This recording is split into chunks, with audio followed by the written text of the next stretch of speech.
Hey everyone, in this video, I'm going to show you on how to fix Spotify playlist MD problem.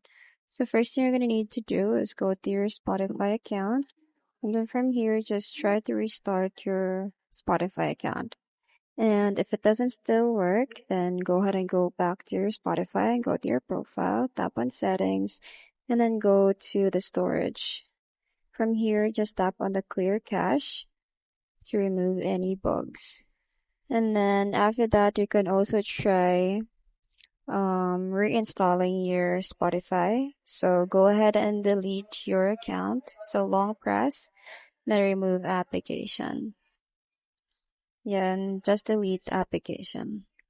And once it is deleted, go back to your App Store or Google Play Store and then search for Spotify and then just reinstall the application. And then if you see update, just click on it to update the application and to remove any issues and bugs.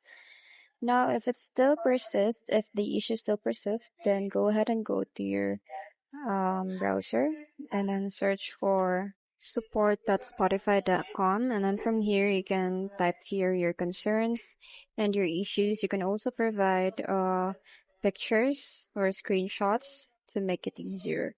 And that's it. I hope you find this video helpful. Thanks for watching, and I'll see you in the next one. Bye.